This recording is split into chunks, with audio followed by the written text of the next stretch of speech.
ನಮಸ್ಕಾರ. ಇವತ್ತಿನ ತರಗತಿಗೆ ತಮ್ಮೆಲ್ಲರನ್ನು ಕೂಡ ಸ್ವಾಗತ ಮಾಡ್ತೇನೆ. ನಾನು ಸಂಪತ್ ಲಮಾಣಿ. ಇವತ್ತಿನ ವಿಚಾರ ಅಂತ ಹೇಳಿದರೆ, ಅಂತಿಮ ವರ್ಷದ ಅಂದರೆ 5ನೇ ಸೆಮಿಸ್ಟರ್ನ ಅಂತಾರಾಷ್ಟ್ರೀಯ ಸಂಬಂಧಗಳು ಅಂತಕ್ಕಂಥ ವಿಷಯದಲ್ಲಿ ಅಂತಾರಾಷ್ಟ್ರೀಯ ಸಂಬಂಧಗಳ ವ್ಯಾಪ್ತಿ ಅಂತಕ್ಕಂಥ ವಿಚಾರಕ್ಕೆ ಸಂಬಂಧಪಟ್ಟಂತೆ ಇವತ್ತಿನ ಒಂದು ತರಗತಿಯಲ್ಲಿ ನಾವು ಚರ್ಚೆಯನ್ನು ಮಾಡೋಣ.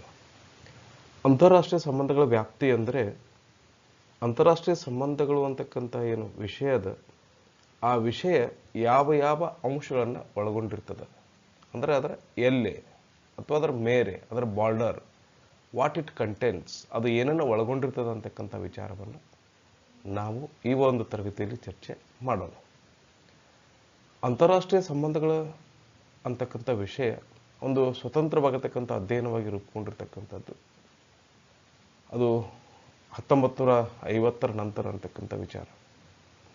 ಹಾಗಾದರೆ ಆ ನಂತರದಲ್ಲಿ ಈ ಒಂದು ವಿಷಯ ಯಾವ ಯಾವ ವ್ಯಾಪ್ತಿಯನ್ನು ಒಳಗೊಂಡಿದೆ ಅಂತಕ್ಕಂಥದ್ದನ್ನು ನಾವಿಲ್ಲಿ ತಿಳ್ಕೊಳ್ಬೇಕಾಗಿದೆ. ಹಾಗಾದರೆ ಫಸ್ಟ್ ಒನ್ ಹೇಳಿದರೆ ರಾಷ್ಟ್ರ ಪದ್ಧತಿ ಅಂತಕ್ಕಂಥದ್ದು ಅಥವಾ ರಾಜ್ಯ ವ್ಯವಸ್ಥೆ, ಸ್ಟೇಟ್ ಸಿಸ್ಟಮ್ ಅಂತ ನಾವೇನು ಕರಿತೀವಿ, ರಾಷ್ಟ್ರ ರಾಜ್ಯ ಪದ್ಧತಿ ಅಥವಾ ರಾಜ್ಯ ಪದ್ಧತಿ ಅಂತಕ್ಕಂಥದ್ದು ಅಂತಾರಾಷ್ಟ್ರೀಯ ಸಂಬಂಧ ಒಳಗೊಂಡಿರ್ತಕ್ಕಂಥ ಬಹುಮುಖ್ಯವಾಗಿರ್ತಕ್ಕಂಥ ಅಂಶ. ರಾಷ್ಟ್ರಗಳನ್ನು ಅಂತಾರಾಷ್ಟ್ರೀಯ ಸಂಬಂಧಗಳಲ್ಲಿ ನಾವು ಪಾತ್ರಧಾರಿಗಳು ಅಂತ ಹೇಳ್ಬಿಟ್ಟು ಭಾವಿಸ್ತೇವೆ. ರಾಷ್ಟ್ರಗಳ ಹೊರತಾಗಿ ಅಂತಾರಾಷ್ಟ್ರೀಯ ಸಂಬಂಧಗಳ ಅಂತಕ್ಕಂಥ ಒಂದು ವಿಷಯವೇ ಅನರ್ಥ ಅಂತ ಹೇಳ್ಬಿಟ್ಟು ನಾನು ಭಾವಿಸ್ತೇನೆ. 1648ರಲ್ಲಿ ಏನು ವೆಸ್ಟ್ಫೇಲೆ ಒಪ್ಪಂದದ ನಂತರದಲ್ಲಿ ಬೆಳವಣಿಗೆಗೊಂಡಿರ್ತಕ್ಕಂಥದ್ದು ಮತ್ತು ಇವತ್ತಿನ ದಿನಾಂಕದವರೆಗೂ ಬಂದಿರತಕ್ಕಂಥ ರಾಷ್ಟ್ರ ರಾಜ್ಯ ಪದ್ಧತಿ ಅದ. ಆ ರಾಷ್ಟ್ರಗಳ ನಡುವಿನ ಬಾಂಧವ್ಯಗಳು, ರಾಷ್ಟ್ರಗಳ ನಡುವಿನ ಘರ್ಷಣೆಗಳು, ರಾಷ್ಟ್ರಗಳ ನಡುವೆ ಇರತಕ್ಕಂಥ ಏನು ವ್ಯವಸ್ಥೆ ಅದ, ಅವೆಲ್ಲವುಗಳನ್ನು ಕೂಡ ನಾವು ಅಂತಾರಾಷ್ಟ್ರೀಯ ಸಂಬಂಧಗಳಲ್ಲಿ ಅಧ್ಯಯನ ಮಾಡ್ತೇವೆ. ಅದು ಅಂತಾರಾಷ್ಟ್ರೀಯ ವ್ಯವಸ್ಥೆ ಆಗಿರ್ಬೋದು, ರಾಷ್ಟ್ರ ರಾಜ್ಯ ಪದ್ಧತಿ ಆಗಿರ್ಬೋದು, ಅಥವಾ ಒಂದೇ ರಾಷ್ಟ್ರವನ್ನು ನಾವು ಅಧ್ಯಯನ ಮಾಡ್ತಕ್ಕಂಥ ವಿಚಾರ ಆಗಿರ್ಬೋದು. ಈ ಮೂರು ಹಂತಗಳಲ್ಲೂ ಸಹ ನಾವು ರಾಷ್ಟ್ರ ರಾಜ್ಯ ಪದ್ಧತಿಯನ್ನು ಅಂತಾರಾಷ್ಟ್ರೀಯ ಸಂಬಂಧಗಳ ವ್ಯಾಪ್ತಿಯಲ್ಲಿ ಅಧ್ಯಯನ ಮಾಡ್ತೇವೆ ಅಂತಕ್ಕಂಥದ್ದು. ಅದು ಇಂಡಿವಿಜುವಲ್ ಆಗಿರ್ತಕ್ಕಂಥ ರಾಷ್ಟ್ರ ಆಗಿರ್ಬೋದು, ಅಥವಾ ಒಂದು ರಾಷ್ಟ್ರಗಳ ಕೂಟದಲ್ಲಿ ಆಗಿರ್ಬೋದು, ಅಥವಾ ಅಂತಾರಾಷ್ಟ್ರೀಯ ಒಂದು ಕಮ್ಯುನಿಟಿ ವ್ಯವಸ್ಥೆಯಲ್ಲೂ ಸಹ ನಾವು ಈ ಒಂದು ರಾಷ್ಟ್ರ ರಾಜ್ಯ ಪದ್ಧತಿಯನ್ನು ಅಧ್ಯಯನ ಮಾಡ್ತೇವೆ ಅಂತಕ್ಕಂಥದ್ದು. ಅಂದರೆ America, Russia, Bharat, Pakistan, Japan, ಈ ಎಲ್ಲ ರಾಷ್ಟ್ರ ರಾಜ್ಯಗಳನ್ನು ನಾವೇನು ಇವತ್ತಿನ ದಿನದಲ್ಲಿ ನಾವು ವ್ಯಾಖ್ಯಾನವನ್ನು ಮಾಡ್ತೇವೆ, ಅವುಗಳ ಬಗ್ಗೆ ಇಂಡಿವಿಜುವಲ್ ಆಗಿ ಮತ್ತು ಒಂದು ಗುಂಪಿನಲ್ಲಿ ಅವುಗಳ ಬಗ್ಗೆ ಅಧ್ಯಯನ ಮಾಡ್ತಕ್ಕಂಥದ್ದನ್ನು ಅಂತಾರಾಷ್ಟ್ರೀಯ ಸಂಬಂಧ ಒಳಗೊಂಡಿರ್ತದೆ. ಎರಡನೇದಾಗಿ ಏನು ಅಂತ ಹೇಳಿದರೆ, relations in conflict and cooperation. ಈ ರಾಷ್ಟ್ರಗಳ ನಡುವೆ ಸಹಕಾರ ಮತ್ತು ಈ ಘರ್ಷಣೆಯ ಸಂಬಂಧಗಳನ್ನು ನಾವು ಅಧ್ಯಯನವನ್ನು ಮಾಡ್ತೇವೆ. ಎಲ್ಲ ಕಾಲದಲ್ಲೂ ಎಲ್ಲ ರಾಷ್ಟ್ರಗಳ ನಡುವೆ ಒಂದೇ ರೀತಿಯಾಗಿರ್ತಕ್ಕಂಥ ಸಂಬಂಧ ಇರ್ತದಂತ ನಾವೇನು ಭಾವಿಸಬೇಕಾಗಿಲ್ಲ. ಕೆಲವೊಂದು ರಾಷ್ಟ್ರಗಳ ನಡುವೆ ನಿರಂತರವಾಗಿರ್ತಕ್ಕಂಥ ಸಂಘರ್ಷಗಳು, ತಿಕ್ಕಾಟಗಳು ನಡೀತಾ ಇದ್ರೆ, ಕೆಲವೊಂದಿಷ್ಟು ರಾಷ್ಟ್ರಗಳ ನಡುವೆ ಸಹಕಾರದ ಒಂದು ಬಾಂಧವ್ಯಗಳನ್ನು ನಾವು ಕಾಣ್ತೇವೆ. ಈಗ ನಾವು ಸ್ಲೈಡಲ್ಲಿ ನೋಡಬಹುದು, ರಷ್ಯಾ ಮತ್ತು ಅಮೆರಿಕಾದ ನಡುವೆ ನಿರಂತರವಾಗಿರ್ತಕ್ಕಂಥ ಘರ್ಷಣೆಗಳು ಶೀತಲ ಸಮರದ ಸಂದರ್ಭದಲ್ಲಿ ಕಂಡು ಬಂದು ಅಂತ. ಅದೇ ರೀತಿ ಸಹಕಾರಕ್ಕೆ ಸಂಬಂಧಪಟ್ಟಂತೆ ನೋಡೋದಾಯ್ತು ಅಂತ ಹೇಳಿದರೆ, ಭಾರತ ಮತ್ತು ಜಪಾನ್ ನಡುವೆ ಮೊದಲಿಂದಲೂ ಸಹ ಸಹಕಾರದ ಒಂದು ಬಾಂಧವ್ಯಗಳನ್ನು ನಾವು ಕಾಣ್ತೇವೆ. ಅಂದರೆ ಈ ರೀತಿಯಾಗಿರ್ತಕ್ಕಂಥ ಸಂಬಂಧಗಳು ಏನಿದಾವೆ, ಸಹಕಾರ ಮತ್ತು ಸಂಘರ್ಷದ ಸಮಯದಲ್ಲಿ ಏನು ಸಂಬಂಧಗಳಿದಾವೋ ಆ ಎಲ್ಲ ಸಂಬಂಧಗಳನ್ನು ನಾವು ಅಂತಾರಾಷ್ಟ್ರೀಯ ಸಂಬಂಧಗಳಲ್ಲಿ ಅಧ್ಯಯನವನ್ನು ಮಾಡ್ತೇವೆ. ಅದು ಅಮೇರಿಕಾ ರಷ್ಯಾ ಆಗಿರ್ಬೋದು, ಭಾರತ ಚೀನಾ ಆಗಿರ್ಬೋದು, ಭಾರತ ಪಾಕಿಸ್ತಾನ ಆಗಿರ್ಬೋದು, ಇಸ್ರೇಲ್ ಅರಬ್ ರಾಷ್ಟ್ರಗಳಾಗಿರ್ಬೋದು, ಅಥವಾ ಸದಾಕಾಲವು ಸಹಕಾರದಿಂದ ವರ್ತನೆ ಮಾಡ್ತಾ ಇರತಕ್ಕಂಥ ಇಂಗ್ಲೆಂಡ್ ಅಮೇರಿಕಾ ಆಗಿರ್ಬೋದು. ಅವೆರಡರ ನಡುವೆ ನಿರಂತರವಾಗಿರ್ತಕ್ಕಂಥ ಸಹಕಾರವನ್ನು ನಾವು ಆರಂಭದಿಂದಲೂ ಕಂಡುಕೊಂತ ಬರ್ತೇವೆ. ಈ ಎಲ್ಲ ಸಂಬಂಧಗಳನ್ನು, ಎಲ್ಲ ಆಯಾಮಗಳಲ್ಲಿನ ಸಂಬಂಧಗಳನ್ನು ನಾವು ಅಂತಾರಾಷ್ಟ್ರೀಯ ಸಂಬಂಧಗಳ ವ್ಯಾಪ್ತಿಯಲ್ಲಿ ಅಧ್ಯಯನವನ್ನು ಮಾಡ್ತೇವೆ. Relations in conflict and cooperation, ಸಂಘರ್ಷ ಮತ್ತು ಸಹಕಾರದ ಸಂದರ್ಭಗಳಲ್ಲಿ ಈ ಒಂದು ಸಂಬಂಧಗಳನ್ನು ನಾವು ಅಂತಾರಾಷ್ಟ್ರೀಯ ಸಂಬಂಧಗಳಲ್ಲಿ ಕಾಣ್ತೇವೆ. ಮತ್ತೊಂದು ಮಾತಿನಲ್ಲಿ ಹೇಳೋದಾಯ್ತು ಅಂತ ಹೇಳಿದರೆ, ಸಂಘರ್ಷ ಮತ್ತು ಸಹಕಾರಗಳು ಎರಡೂ ಸಹ ಒಂದೇ ನಾಣ್ಯದ ಎರಡು ಮುಖಗಳಿದ್ದಂತೆ. ಅವು ಎರಡೂ ಒಟ್ಟಾಗಿಯೂ ಇಲ್ಲ. ಆಮೇಲೆ ಅವೆರಡು ಯಾವುದೇ ಒಂದು ಎರಡು ದೇಶಗಳ ನಡುವಿನ ಬಾಂಧವ್ಯ ಸದಾಕಾಲ ಸಹಕಾರದಿಂದ ಅದಂತನೂ ಭಾವಿಸ್ಬೇಕಾಗಿಲ್ಲ, ಮತ್ತು ಸದಾಕಾಲ ಸಂಘರ್ಷಮಯವಾಗಿದೆ ಅಂತಲೂ ಭಾವಿಸ್ಬೇಕಾಗಿಲ್ಲ. ಅದು ಒಂದೇ ನಾಣ್ಯದ ಎರಡು ಮುಖ ಇದ್ದಂಗೆ ಅಂತಕ್ಕಂಥ ವಿಚಾರವನ್ನ ನಾವು ಅಂತಾರಾಷ್ಟ್ರೀಯ ಸಂಬಂಧಗಳ ಒಂದು ವ್ಯಾಪ್ತಿಯಲ್ಲಿ ಅಧ್ಯಯನ ಮಾಡ್ತೇವೆ ಅಂತಕ್ಕಂಥದ್ದು. ನೆಕ್ಸ್ಟ್ ಒನ್ ಏನು ಅಂತ ಹೇಳಿದ್ರೆ ಜನರಲ್ ಅಂಡ್ ಡಿಪ್ಲೊಮ್ಯಾಟಿಕ್ ಹಿಸ್ಟ್ರಿ. ಆರಂಭದಿಂದಲೂ ನಾವು ನೋಡ್ಕೊಂಡು ಬಂದಿದ್ದೇನು ಅಂತ ಹೇಳಿದ್ರೆ, ಈ ಇತಿಹಾಸದ ಒಂದು ನೆರವಿನಿಂದ ನಾವು ಅಧ್ಯಯನ ಮಾಡಬೇಕಾಗಿರ್ತಕ್ಕಂಥದ್ದು ಏನು ಅಂತ ಹೇಳಿದ್ರೆ, ಈ ಡಿಪ್ಲೊಮ್ಯಾಟಿಕ್ ಹಿಸ್ಟ್ರಿಯನ್ನು, ರಾಯಭಾರತದ ಇತಿಹಾಸವನ್ನು ನಾವು ಕಲ್ಕೊಳ್ತೀವಿ ಅಂತ. ಅದು ಜನರಲ್ ಆಗಿರ್ತಕ್ಕಂಥ ಹಿಸ್ಟ್ರಿ ಆಗಿರ್ಬೋದು ಅಥವಾ ಡಿಪ್ಲೊಮ್ಯಾಟಿಕ್ ಆಗಿರ್ತಕ್ಕಂಥ ರಾಯಭಾರತದ ಇತಿಹಾಸವನ್ನು ನಾವು ಈ ಅಂತಾರಾಷ್ಟ್ರೀಯ ಸಂಬಂಧಗಳ ಉದ್ದಕ್ಕೂ ಕೂಡ ನಾವು ಅಧ್ಯಯನ ಮಾಡಬೇಕಾಗ್ತದೆ. ಅದು ವಿಶ್ವಸಂಸ್ಥೆಯ ಸ್ಥಾಪನೆ ಆಗಿರ್ಬೋದು, ವೆಸ್ಟ್ ಫೆಲೆ ಒಪ್ಪಂದ ಆಗಿರ್ಬೋದು, ವಿಯೆನ್ನಾ ಕಾಂಗ್ರೆಸ್ ಆಗಿರ್ಬೋದು, ಅಥವಾ ಲೀಗ್ ಆಫ್ ನೇಷನ್ ಸ್ಥಾಪನೆ ಆಗಿರ್ಬೋದು, ಇವೆಲ್ಲವುಗಳನ್ನು ನಾವು ಅಧ್ಯಯನವನ್ನು ಮಾಡ್ತೇವೆ. ಅದೇ ರೀತಿ ಅನಾದಿ ಕಾಲದಿಂದಲೂ ಬೆಳವಣಿಗೆಗೊಂಡಿರ್ತಕ್ಕಂಥ ಡಿಪ್ಲೊಮ್ಯಾಟಿಕ್ ಆಗಿರ್ತಕ್ಕಂಥ ರಾಯಭಾರತದ ಇತಿಹಾಸವನ್ನು ಕೂಡ ನಾವು ಕಲ್ಕೊಂತ ಬರ್ತೀವಿ ಅಂತಕ್ಕಂಥದ್ದು, ಅಥವಾ ಈ ಒಂದು ಅಂತಾರಾಷ್ಟ್ರೀಯ ಸಂಬಂಧಗಳಲ್ಲಿ ನಾವು ಅಧ್ಯಯನಕ್ಕೆ ಒಳಪಡಿಸ್ತೇವೆ ಅಂತಕ್ಕಂಥದ್ದು. ಜನರಲ್ ಅಂಡ್ ಡಿಪ್ಲೊಮ್ಯಾಟಿಕ್ ಹಿಸ್ಟ್ರಿ, ಸಾಮಾನ್ಯ ಇತಿಹಾಸವನ್ನು ಕೂಡ ಅಧ್ಯಯನ ಮಾಡ್ತೇವೆ. ಅದೇ ರೀತಿ ಈ ಒಂದು ರಾಯಭಾರತದ ಇತಿಹಾಸವನ್ನು ಕೂಡ ನಾವು ಅಂತಾರಾಷ್ಟ್ರೀಯ ಸಂಬಂಧಗಳಲ್ಲಿ ಅಧ್ಯಯನ ಮಾಡ್ತೇವೆ ಅಂತಕ್ಕಂಥದ್ದು. ಅದು ನಿರಂತರವಾಗಿ ಬೆಳವಣಿಗೆಗೊಂಡು ಇಲ್ಲಿವರೆಗೂ ಬಂದು ನಮ್ಮ ಅಂತಾರಾಷ್ಟ್ರೀಯ ಸಂಬಂಧಗಳಿಗೆ ಒಂದು ವಿಷಯ ವಸ್ತುವನ್ನು ಆ ಒಂದು ಇತಿಹಾಸವೇ ಒದಗಿಸಿಕೊಟ್ಟಿದೆ ಅಂತಕ್ಕಂಥ ವಿಚಾರವನ್ನು ನಾವು ತಿಳ್ಕೊಳ್ಬೇಕಾಗ್ತದೆ. ನಾಲ್ಕನೇದಾಗಿ ಯಾವುದು ಅಂತಂದ್ರೆ ಶಕ್ತಿ, ಪವರ್ ಅಂತಕ್ಕಂಥದ್ದು.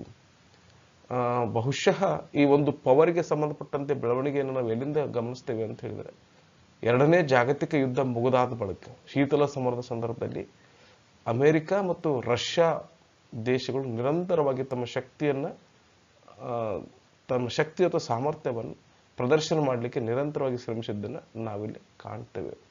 ಅಂದ್ರೆ ಎರಡನೇ ಜಾಗತಿಕ ಯುದ್ಧದ ನಂತರದಲ್ಲಿ ಜಗತ್ತಿನಲ್ಲಿ ತಮ್ಮ ಪ್ರಭಾವವನ್ನು ಬೀರುವ ಸಲುವಾಗಿ ಈ ಒಂದು ಸಾಮ್ರಾಜ್ಯಶಾಹಿ ದೇಶವಾಗಿರ್ತಕ್ಕಂಥ ಅಮೆರಿಕ ಮತ್ತು ಈ ಒಂದು ಸಮತಾವಾದಿ ಅಥವಾ ಸಮಾಜವಾದಿ ವಿಚಾರಧಾರೆಯನ್ನು ಹೊಂದಿರತಕ್ಕಂಥ ರಷ್ಯಾ, ಇವುಗಳ ನಡುವೆ ನಿರಂತರವಾಗಿರ್ತಕ್ಕಂಥ ಒಂದು ಸ್ಪರ್ಧೆ ಏರ್ಪಟ್ಟಿದ್ದನ್ನು ನಾವು ಕಾಣ್ತೇವೆ. ಅದು ಬಾಹ್ಯಾಕಾಶ ಆಗಿರ್ಬೋದು, ಅಥವಾ ಸಮುದ್ರದ ಗಡಿಗಳ ಮೇಲಾಗಿರ್ಬೋದು, ಕ್ಷಿಪಣಿಗಳನ್ನು ತಯಾರು ಮಾಡ್ತಕ್ಕಂಥ ವಿಚಾರಕ್ಕೆ ಆಗಿರ್ಬೋದು, ಶಸ್ತ್ರಾಸ್ತ್ರಗಳನ್ನು ಉತ್ಪಾದನೆ ಮಾಡ್ತಕ್ಕಂಥ ಸಂದರ್ಭಕ್ಕೆ ಆಗಿರ್ಬೋದು, ಅಥವಾ ಆರ್ಥಿಕ ವಿಚಾರಕ್ಕೆ ಸಂಬಂಧಪಟ್ಟಂತೆ ಆಗಿರ್ಬೋದು. ಒಟ್ಟಾರೆಯಾಗಿ ಈ ಶಕ್ತಿಯನ್ನು ಹೊಂದುವ ಸಲುವಾಗಿ ಅವು ನಿರಂತರವಾಗಿ ಏನು ಶ್ರಮಿಸಿದ್ವು, ಅದು ನಮ್ಮ ಅಂತಾರಾಷ್ಟ್ರೀಯ ಸಂಬಂಧಗಳ ಅಧ್ಯಯನ ವಿಷಯವಾಗಿದೆ ಅಂತಕ್ಕಂಥದ್ದು. ಹೀಗೆ ಜಗತ್ತಿನ ಬೇರೆ ಬೇರೆ ರಾಷ್ಟ್ರಗಳು ತಮ್ಮ ಶಕ್ತಿಯನ್ನು ವೃದ್ಧಿ ಮಾಡುವ ಸಲುವಾಗಿ ಕೈಗೊಂಡಿರ್ತಕ್ಕಂಥ ಏನು ಕ್ರಮಗಳಿದವು, ಆ ಎಲ್ಲ ಕ್ರಮಗಳನ್ನು ನಾವು ಅಂತಾರಾಷ್ಟ್ರೀಯ ಸಂಬಂಧಗಳ ಅಧ್ಯಯನದಲ್ಲಿ ಅಧ್ಯಯನ ಮಾಡ್ತೀವಿ ಅಂತಕ್ಕಂಥದ್ದು ಶಕ್ತಿ ಅಂತಕ್ಕಂಥ ವಿಚಾರದ ಅದನ್ನು. ನೆಕ್ಸ್ಟ್ ಒನ್ ಅಂತಾರಾಷ್ಟ್ರೀಯ ಕಾನೂನು ಅಂತಕ್ಕಂಥದ್ದು. ಇದರ ಬಗ್ಗೆ ಹಲವಾರು ವೈರುಧ್ಯತೆಗಳಿದಾವೆ.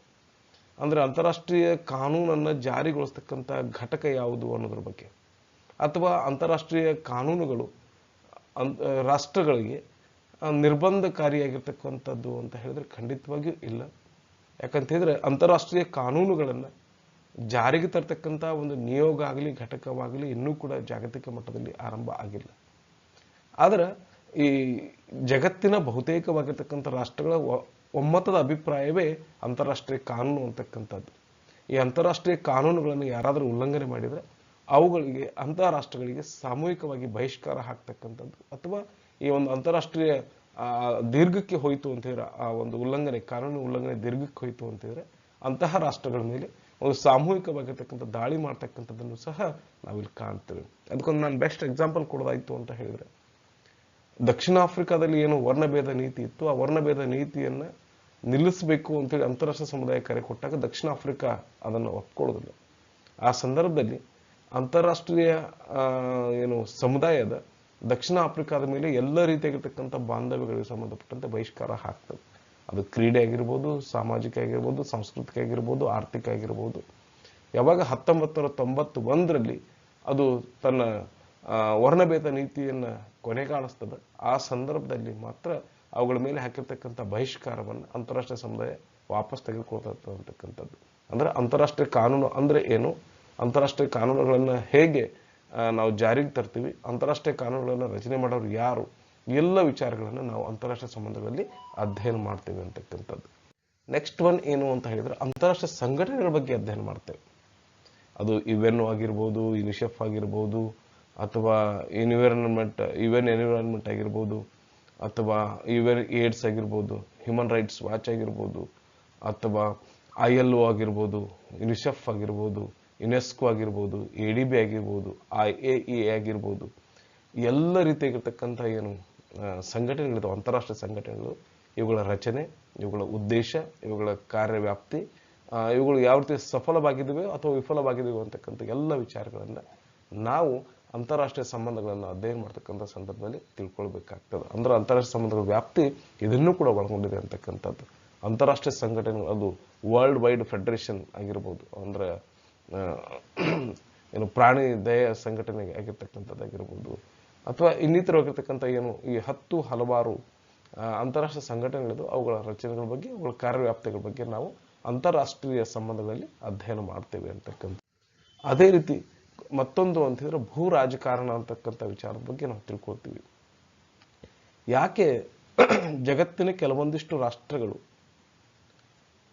ಜಾಗತಿಕ ರಾಜಕಾರಣದಲ್ಲಿ ಒಂದು ಉನ್ನತವಾಗಿರ್ತಕ್ಕಂಥ ಸ್ಥಾನವನ್ನು ಹೊಂದಿರ್ತವೆ, ಮತ್ತೆ ಕೆಲವೊಂದಿಷ್ಟು ರಾಷ್ಟ್ರಗಳು ಅಷ್ಟೊಂದು ಪ್ರಾಮುಖ್ಯವಲ್ಲದ ಸ್ಥಾನವನ್ನು ಯಾಕೆ ಹೊಂದಿರ್ತಾವೆ ಅಂತಿದ್ರೆ ಅದು ಹೊಂದಿರತಕ್ಕಂಥ ಒಂದು ಭೂ ರಾಜಕಾರಣದ ಒಂದು ಅಂಶವೇ ಆಗಿರ್ತದೆ ಅಂತಕ್ಕಂಥದ್ದು.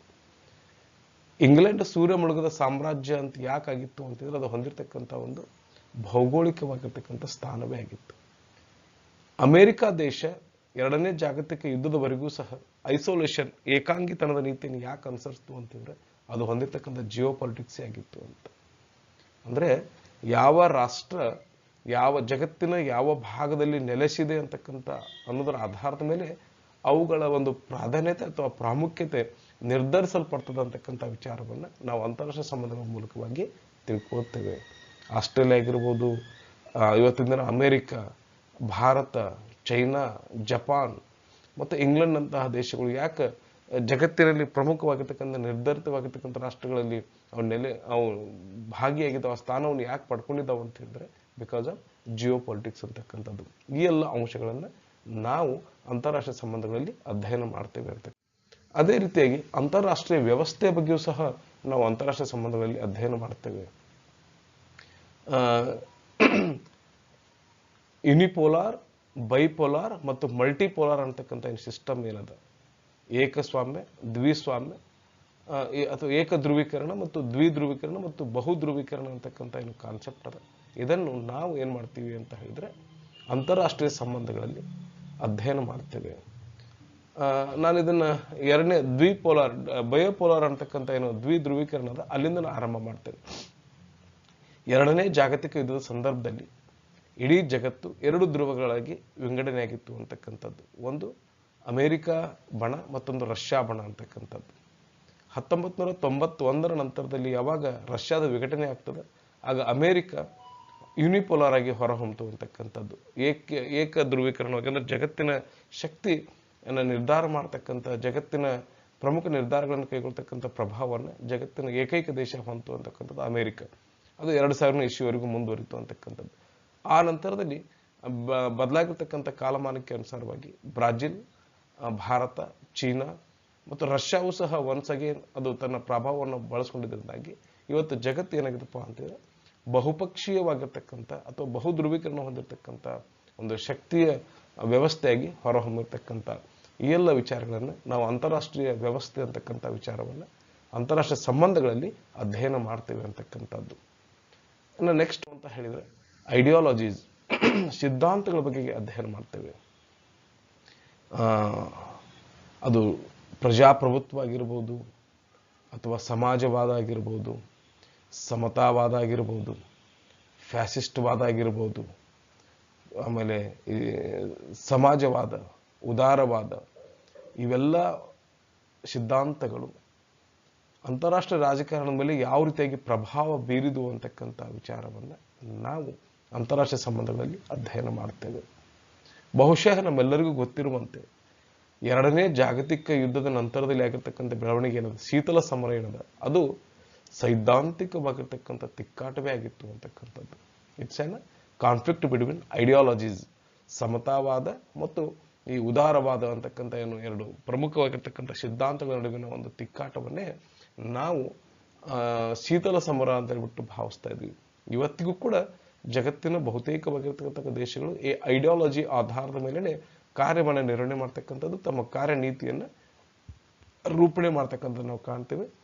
ಈ ಎಲ್ಲ ವಿಚಾರಗಳನ್ನು, ಈ ರಾಷ್ಟ್ರೀಯವಾದ, ಸಮಾಜವಾದ, ನವ ಸಾಮ್ರಾಜ್ಯವಾದ ಅಂತಕ್ಕಂಥ ಏನು ಕಾನ್ಸೆಪ್ಟ್ಗಳಿದ್ದಾವೆ, ಇವುಗಳೆಲ್ಲವುಗಳನ್ನು ಸಹ ನಾವು ಅಂತಾರಾಷ್ಟ್ರೀಯ ಸಂಬಂಧಗಳ ಒಂದು ವ್ಯಾಪ್ತಿಯಲ್ಲಿ ಅಧ್ಯಯನ ಮಾಡ್ತೇವೆ ಅಂತಕ್ಕಂಥ. ಅದೇ ರೀತಿ ರಾಷ್ಟ್ರೀಯವಾದ, ವಸಾಹತುವಾದ ಮತ್ತು ಸಾಮ್ರಾಜ್ಯವಾದ ಅಂತಕ್ಕಂಥ ವಿಚಾರಗಳನ್ನು ಸಹ ನಾವು ಈ ಒಂದು ಅಂತಾರಾಷ್ಟ್ರೀಯ ಸಂಬಂಧಗಳ ವ್ಯಾಪ್ತಿಯಲ್ಲಿ ಅಧ್ಯಯನ ಮಾಡ್ತೇವೆ ಅಂತಕ್ಕಂಥದ್ದು. ರಾಷ್ಟ್ರೀಯವಾದ ಹೆಂಗೆ ಹುಟ್ಟುಕೊಳ್ತು, ರಾಷ್ಟ್ರೀಯವಾದದ ಉದಯಕ್ಕೆ ಕಾರಣಗಳೇನು, ಅದರ ಪ್ರಭಾವಗಳೇನು ಅಂತಕ್ಕಂಥ ವಿಚಾರಗಳು. ವಸಾಹತುವಾದ ಯಾಕೆ ರೂಪುಕೊಳ್ತು, ಇಂಗ್ಲೆಂಡ್ನಲ್ಲೇ ಯಾಕೆ ಆರಂಭ ಆಯಿತು, ಅಥವಾ ಯುರೋಪ್ ಖಂಡದಲ್ಲಿ ಯಾಕೆ ವಸಾಹತುವಾದ ಆರಂಭ ಆಯಿತು, ಮತ್ತು ಸಾಮ್ರಾಜ್ಯವಾದ ಅದರಿಂದ ಉಂಟಾಗಿರ್ತಕ್ಕಂಥ ಪ್ರಭಾವಗಳೇನು, ಸಾಮ್ರಾಜ್ಯವಾದ ಯಾಕೆ ರೂಪಣೆಗೊಳ್ತು, ಅದರಿಂದ ಯಾರು ಶೋಷಣೆಗೀಡಾದರು, ಈ ಎಲ್ಲ ವಿಚಾರಗಳನ್ನು ನಾವು ಅಂತಾರಾಷ್ಟ್ರೀಯ ಸಂಬಂಧಗಳ ವ್ಯಾಪ್ತಿಯಲ್ಲಿ ಅಧ್ಯಯನ ಮಾಡ್ತೇವೆ. ಅದರಲ್ಲೂ 1979ರ ದಶಕದಲ್ಲಿ ಮತ್ತೊಂದು ಹೊಸ ಕಾನ್ಸೆಪ್ಟ್ ಆರಂಭ ಆಗ್ತದೆ. ಅದು ನವ ವಸಾಹತುಶಾಹಿವಾದ ಅಂತಕ್ಕಂಥದ್ದು. ಅಂದ್ರೆ ವಸಾಹತುಶಾಹಿ ಜಾಗದ ಹೊರತಾಗಿ ನವ ವಸಾಹತುಶಾಹಿವಾದ ಅಂತಕ್ಕಂಥದ್ದು ಕೂಡ ಹುಟ್ಟುಕೊಳ್ತು ಅಂತಕ್ಕಂಥ ವಿಚಾರವನ್ನ ನಾವು ಅಂತಾರಾಷ್ಟ್ರೀಯ ಸಂಬಂಧಗಳ ವ್ಯಾಪ್ತಿಯಲ್ಲಿ ಅಧ್ಯಯನ ಮಾಡ್ತೇವೆ ಅಂತಕ್ಕಂಥದ್ದು.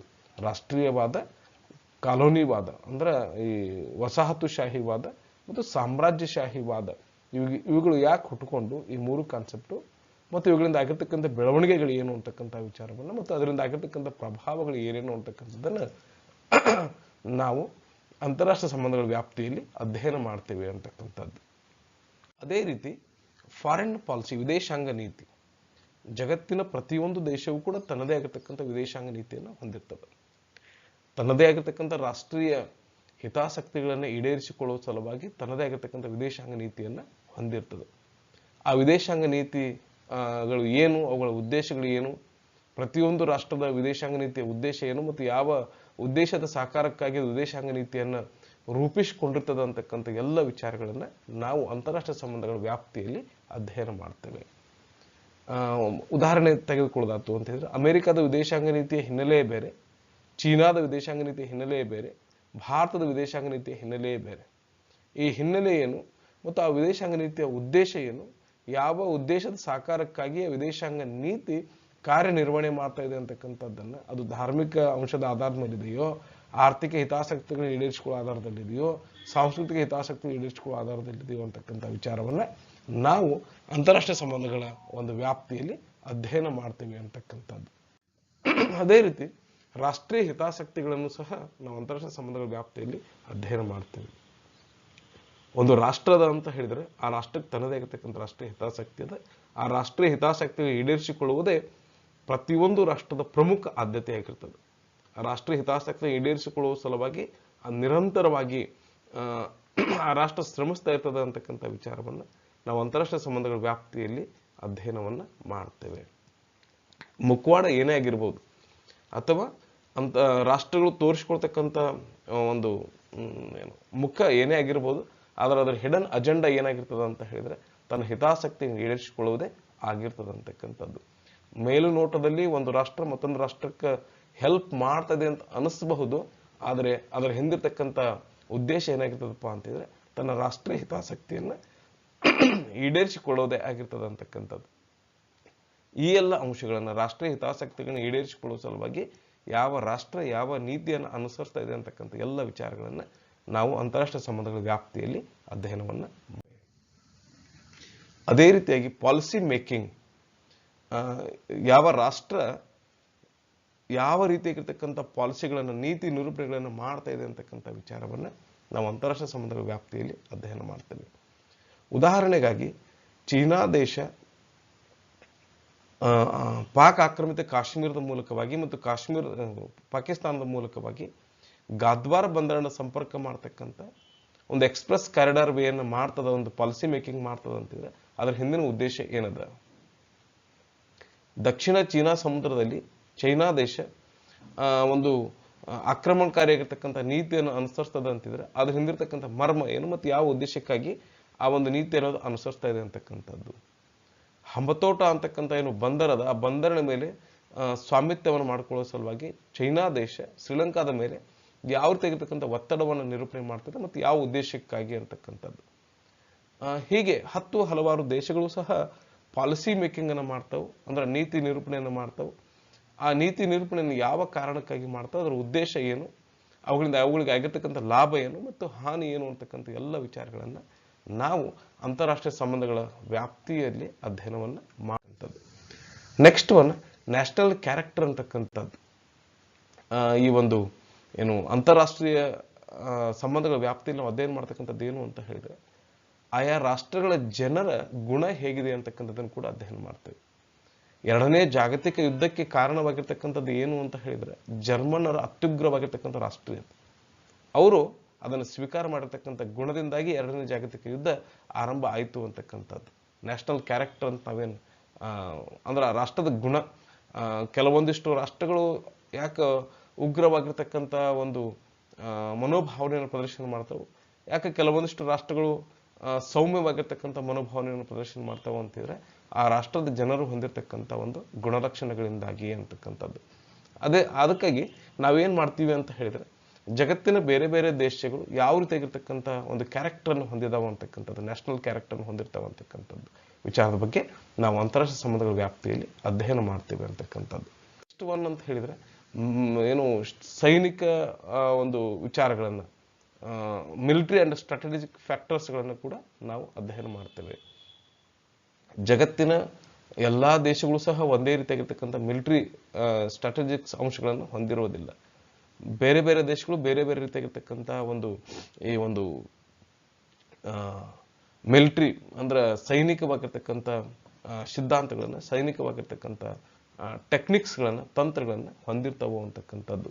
ಅವುಗಳನ್ನು ಸಹ ನಾವು ಅಂತಾರಾಷ್ಟ್ರೀಯ ಸಂಬಂಧಗಳ ವ್ಯಾಪ್ತಿಯಲ್ಲಿ ಅಧ್ಯಯನ ಮಾಡ್ತೇವೆ. ಉದಾಹರಣೆಗೆ ಭಾರತ ದೇಶ ಸರ್ಜಿಕಲ್ ಸ್ಟ್ರೈಕ್ ಮಾಡ್ತದೆ, ಏರ್ ಸ್ಟ್ರೈಕ್ ಮಾಡ್ತದ ಅಂತ ಹೇಳಿದ್ರೆ ಅದ್ರ ಹಿಂದೆ ಅದು ತನ್ನದೇ ಆಗಿರ್ತಕ್ಕಂಥ ಉದ್ದೇಶಗಳು ಹೊಂದಿರ್ತಾವೆ ಅಂತಕ್ಕಂಥದ್ದು.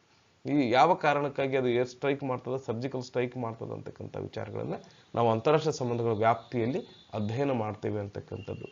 ಆ ನಿಟ್ಟಿನಲ್ಲಿ ಉಂಟಾಗಿರ್ತಕ್ಕಂಥ ಹಲವಾರು ಸೈನಿಕ ಒಕ್ಕೂಟಗಳನ್ನು ಸಹ ನಾವು ಈ ಸಂದರ್ಭದಲ್ಲಿ ಅಧ್ಯಯನ ಮಾಡ್ತೇವೆ. ಲೈಕ್ ನ್ಯಾಟೋ ಅಂತ ಬರ್ತದ, ವಾರ್ಸಾ ಅಂತ ಬರ್ತದ, ವಾರ್ಸಾ ಒಕ್ಕೂಟ ಅಂತ ಬರ್ತದ. ಅದೇ ರೀತಿಯಾಗಿ ಈ ಒಂದು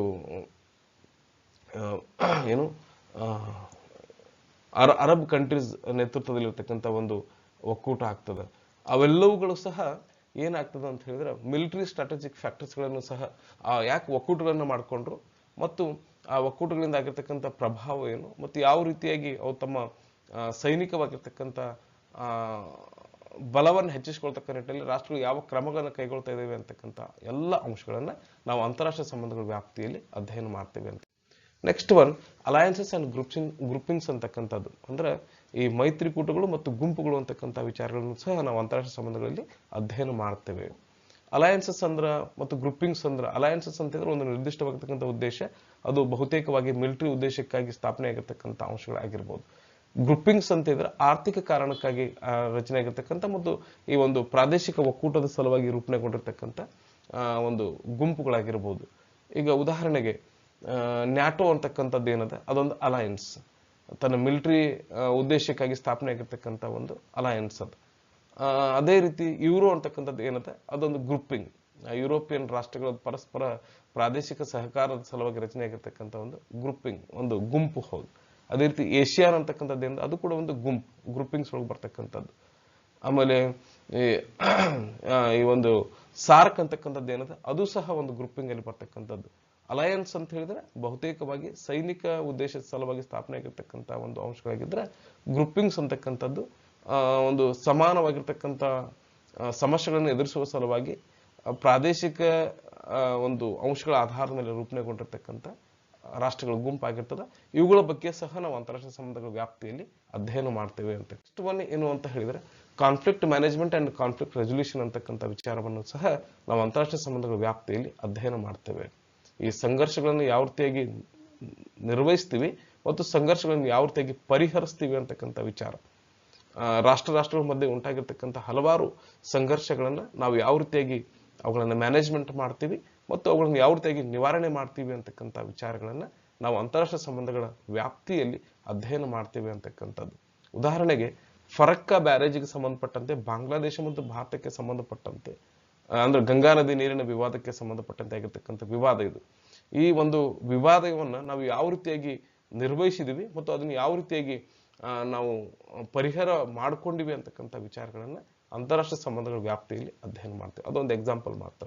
ಹೀಗೆ ಹಲವಾರು ಈಗ ಸುಯೇಜ್ ಕಾಲುವೆ ಸಂಬಂಧಪಟ್ಟತಕ್ಕಂಥ ಬಿಕ್ಕಟ್ಟಾಗಿರ್ಬೋದು, ಅವುಗಳನ್ನು ಯಾವ ರೀತಿಯಾಗಿ ನೆರವೇರಿಸ್ಕೊಂಡಿವಿ ಮತ್ತು ಪರಿಹರಿಸ್ಕೊಂಡಿವಿ ಅಂತಕ್ಕಂಥ ವಿಚಾರಗಳನ್ನ ಅಂತಾರಾಷ್ಟ್ರೀಯ ಸಂಬಂಧಗಳ ವ್ಯಾಪ್ತಿಯಲ್ಲಿ ಅಧ್ಯಯನ ಮಾಡ್ತೇವೆ ಅಂತ.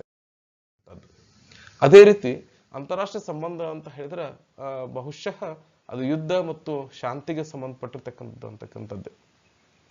ಹಲವಾರು ಯುದ್ಧಗಳ ಬಗ್ಗೆ ತಿಳ್ಕೊಳ್ತೇವೆ ಮತ್ತು ಆ ಯುದ್ಧದ ನಂತರದಲ್ಲಿ ನಾವು ಶಾಂತಿಗಾಗಿ ಯಾಕೆ ಬಯಸಿದೀವಿ ಅಂತಕ್ಕಂಥ ವಿಚಾರಗಳನ್ನ ಅಂತಾರಾಷ್ಟ್ರೀಯ ಸಂಬಂಧಗಳ ವ್ಯಾಪ್ತಿಯಲ್ಲಿ ಅಧ್ಯಯನ ಮಾಡ್ತೇವೆ. ಯುದ್ಧದ ಅವಶ್ಯಕತೆ ಏನದ ಮತ್ತು ಶಾಂತಿಯ ಅವಶ್ಯಕತೆ ಏನದ, ಯುದ್ಧದಿಂದ ಏನು ಲಾಭ ಅದ ನಷ್ಟ ಅದ, ಶಾಂತಿಯಿಂದ ಏನು ಲಾಭ ಅದ ಮತ್ತು ನಷ್ಟ ಅದ, ಇವೆರಡೂ ಅಂಶಗಳನ್ನು ಸಹ ನಾವು ಅಂತಾರಾಷ್ಟ್ರೀಯ ಸಂಬಂಧಗಳ ವ್ಯಾಪ್ತಿಯಲ್ಲಿ ಅಧ್ಯಯನ ಮಾಡ್ತೇವೆ ಅಂತಕ್ಕಂಥದ್ದು. ಇನ್ನು new agenda of international relations ಅಂತಕ್ಕಂಥ ವಿಚಾರಗಳನ್ನು ಸಹ ನಾವು ಅಂತಾರಾಷ್ಟ್ರೀಯ ಸಂಬಂಧಗಳ ವ್ಯಾಪ್ತಿಯಲ್ಲಿ ಅಧ್ಯಯನ ಮಾಡ್ತೇವೆ.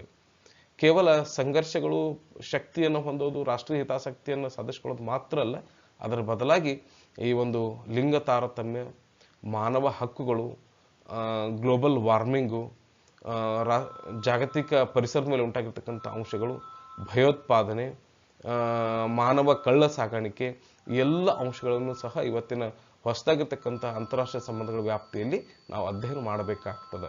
ಜಾಗತಿಕ ಮಟ್ಟದಲ್ಲಿ ಈ ಅಂಶಗಳು ಸಹ ಅಂತಾರಾಷ್ಟ್ರೀಯ ಒಂದು ಸಂಬಂಧಗಳ ಮೇಲೆ ನಿರಂತರವಾಗಿ ಪ್ರಭಾವವನ್ನು ಬೀರಿರ್ತಕ್ಕಂಥದ್ದು. ಅದು ಏನು ಹೊಸದಾಗಿರ್ತಕ್ಕಂಥ ಇಂಟರ್ನ್ಯಾಷನಲ್ ರಿಲೇಷನ್ಸ್ ಅಂತ ಹೇಳಿದ್ರೆ ಕೇವಲ ಯುದ್ಧ, ಸಂಘರ್ಷ ಅನ್ನೋಕ್ಕಿಂತ ಬದಲಾಗಿ ಈ ಹೊಸದಾಗಿರ್ತಕ್ಕಂಥ ಅಂಶಗಳನ್ನು ಸಹ ಒಳಗೊಂಡಿರ್ತದೆ ಅಂತಕ್ಕಂಥದ್ದನ್ನ ನಾವು ಎಲ್ಲ ಅಂಶಗಳನ್ನ ಅಂತಾರಾಷ್ಟ್ರೀಯ ಸಂಬಂಧಗಳ ವ್ಯಾಪ್ತಿಯಲ್ಲಿ ಅಧ್ಯಯನ ಮಾಡ್ತೇವೆ ಅಂತಕ್ಕಂಥ.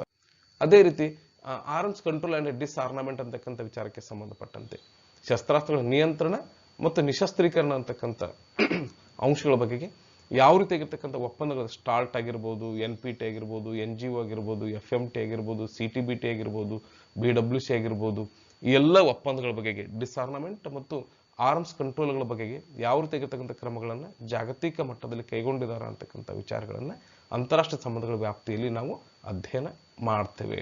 ಆರ್ಮ್ಸ್ ಕಂಟ್ರೋಲ್ ಅಂಡ್ ಡಿಸ್ಆರ್ನಮೆಂಟ್ ಅಂತಕ್ಕಂಥ ವಿಚಾರಗಳು ಬಹಳಷ್ಟು ಇವತ್ತಿನ ದಿನ ಮುನ್ನೆಲೆಗೆ ಬಂದಿರತಕ್ಕಂಥದ್ದು, ಚರ್ಚೆಗೆ ಬಂದಿರತಕ್ಕಂಥದ್ದು. ಒಂದು ವೇಳೆ ನಾವೇನಾದರೂ ಅಣ್ವಸ್ತ್ರಗಳನ್ನ ಯಾವುದೇ ಒಂದು ರಾಷ್ಟ್ರ ಬಳಕೆಗೆ ಮುಂದಾಯಿತು ಅಂತ ಹೇಳಿದ್ರೆ ಬಹುಶಃ ಅದು ಜಗತ್ತಿನ ಒಂದು ವಿನಾಶಕ್ಕೆ ಹಾದಿ ಅಂತಕ್ಕಂಥದ್ದು.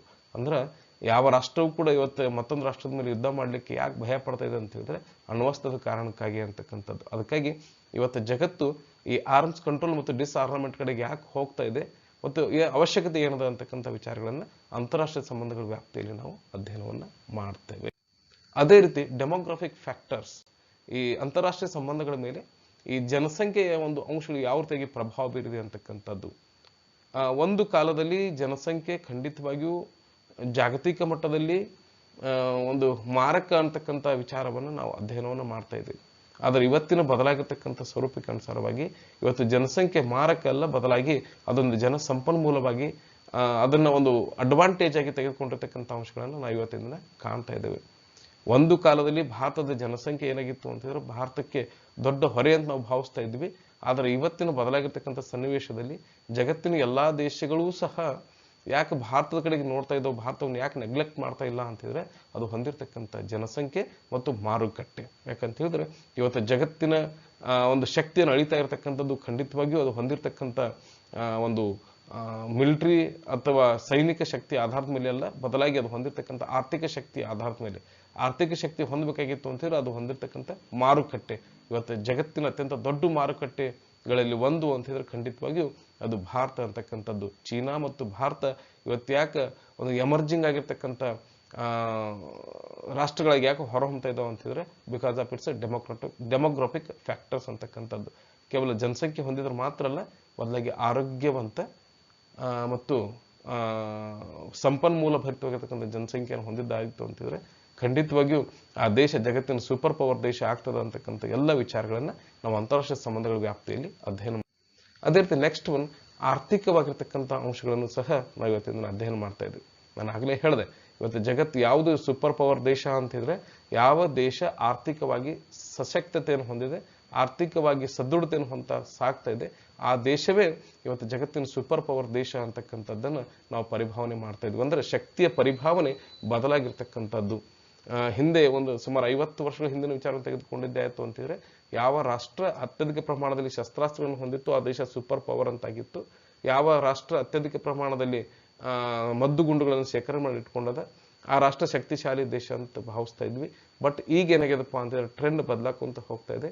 ಯಾವ ದೇಶದ GDP ಹೆಚ್ಚದ, ಯಾವ ದೇಶದ ಉತ್ಪಾದನಾ ಶಕ್ತಿ ಹೆಚ್ಚದ, ಯಾವ ದೇಶದ ಏನು ಆರ್ಥಿಕ ತಲಾ ವರಮಾನ ಹೆಚ್ಚದ, ಯಾವ ದೇಶದ ರಾಷ್ಟ್ರೀಯ ವರಮಾನ ಹೆಚ್ಚದ, ಆ ರಾಷ್ಟ್ರವನ್ನು ಇವತ್ತು ನಾವು ಶಕ್ತಿಶಾಲಿ ರಾಷ್ಟ್ರ ಅಂತೇಳಿ ಪರಿಗಣನೆ ಮಾಡ್ತಕ್ಕಂಥ ಒಂದು ಅಂಶಕ್ಕೆ ನಾವೇನು ಬದಲಾವಣೆ ಮಾಡ್ಕೊಂಡಿದ್ದೀವಿ ನಮ್ಮ ವಿಚಾರಧಾರೆಯನ್ನು, ಆ ಎಲ್ಲ ಅಂಶಗಳನ್ನು ನಾವು ಅಂತಾರಾಷ್ಟ್ರೀಯ ಸಂಬಂಧಗಳ ವ್ಯಾಪ್ತಿಯಲ್ಲಿ ಅಧ್ಯಯನ ಮಾಡ್ತಾ ಇದ್ದೀವಿ. ಅಂದ್ರೆ ಈ ನ್ಯೂ ಎಕನಾಮಿಕ್ ಪಾಲಿಸಿ ಆಗಿರ್ಬೋದು, ಅಥವಾ ಅದಕ್ಕೆ ಸಂಬಂಧಪಟ್ಟಂತೆ ಏನು ವಾಣಿಜ್ಯ ಕೂಟಗಳಿದಾವೆ ಅವು ಆಗಿರ್ಬೋದು, ಅವುಗಳೆಲ್ಲವುಗಳ ಬಗ್ಗೆ ನಾವೇನು ಮಾಡ್ತೀವಿ ಅಂತಿದ್ರೆ ಅಂತಾರಾಷ್ಟ್ರೀಯ ಸಂಬಂಧಗಳ ವ್ಯಾಪ್ತಿಯಲ್ಲಿ ಅಧ್ಯಯನ ಮಾಡ್ತೇವೆ ಅಂತದ್ದು. ಇನ್ನು ಸ್ಥಳೀಯ ಮತ್ತು ಪ್ರಾದೇಶಿಕವಾಗಿರ್ತಕ್ಕಂಥ ಅಧ್ಯಯನಗಳನ್ನು ಕೂಡ ನಾವು ಅಂತಾರಾಷ್ಟ್ರೀಯ ಸಂಬಂಧಗಳ ವ್ಯಾಪ್ತಿಯಲ್ಲಿ ಮಾಡ್ತೇವೆ ಅಂತಕ್ಕಂಥದ್ದು. ಸ್ಥಳೀಯ ಅಂತಿದ್ರೆ ಲೈಕ್ ಈಗ ಸಾರ್ಕ್ ಮೂಲಕವಾಗಿ ದಕ್ಷಿಣ ಏಷ್ಯಾ ಸಹಕಾರ ಪ್ರಾದೇಶಿಕ ಒಕ್ಕೂಟಗಳನ್ನು ಅಧ್ಯಯನ ಮಾಡ್ತಕ್ಕಂಥದ್ದು, ಏಷ್ಯಾನ್ ಮೂಲಕವಾಗಿ ಈ ಆಗ್ನೇಯ ಏಷ್ಯಾ ರಾಷ್ಟ್ರಗಳ ಒಕ್ಕೂಟದ ಬಗ್ಗೆ ಅಧ್ಯಯನ ಮಾಡ್ತಕ್ಕಂಥದ್ದು, ಒಪೆಕ್ ಮೂಲಕವಾಗಿ ಈ ಪೆಟ್ರೋಲಿಯಂ ಎಕ್ಸ್ಪೋರ್ಟ್ ಮಾಡ್ತಕ್ಕಂಥ ರಾಷ್ಟ್ರಗಳ ಒಂದು ಸ್ಥಿತಿಗತಿಗಳನ್ನು ಅಧ್ಯಯನ ಮಾಡ್ತಕ್ಕಂಥದ್ದು. ಈ ಎಲ್ಲ ಅಂಶಗಳನ್ನ ಅಂತಾರಾಷ್ಟ್ರೀಯ ಸಂಬಂಧ ಹೊಂದಿರ್ತದೆ ಮತ್ತು ನಾವು ಅದನ್ನು ಅಧ್ಯಯನ ಮಾಡಬೇಕಾಗ್ತದೆ ಅಂತಕ್ಕಂಥದ್ದು. ಇಷ್ಟು ಅಂಶಗಳನ್ನು ನಾವೇನ್ ಮಾಡ್ತೀವಿ ಅಂತ ಹೇಳಿದ್ರೆ ಅಂತಾರಾಷ್ಟ್ರೀಯ ಸಂಬಂಧಗಳ ವ್ಯಾಪ್ತಿಯಲ್ಲಿ ಅಧ್ಯಯನ ಮಾಡ್ತೀವಿ ಅಂತಕ್ಕಂಥದ್ದು. ಇವೆಲ್ಲ ಅಂಶಗಳ ಬಗೆಗೆ ಸಮಯದ ಅಭಾವ ಇದ್ದುದರಿಂದಾಗಿ ನಾನು ಬಹಳಷ್ಟು ಅದನ್ನ ಸಂಕ್ಷಿಪ್ತವಾಗಿ ವಿವರಣೆ ಮಾಡ್ತಕ್ಕಂಥ ಪ್ರಯತ್ನವನ್ನು ಮಾಡಿದ್ದೇನೆ. ಈ ಒಂದು ಅಂತಾರಾಷ್ಟ್ರೀಯ ಸಂಬಂಧಗಳ ವ್ಯಾಪ್ತಿಗೆ ಸಂಬಂಧಪಟ್ಟಿರ್ತಕ್ಕಂಥ ವಿಚಾರವನ್ನು ಆಲಿಸಿದ್ದಕ್ಕಾಗಿ ತಮ್ಮೆಲ್ಲರಿಗೂ ಧನ್ಯವಾದಗಳು.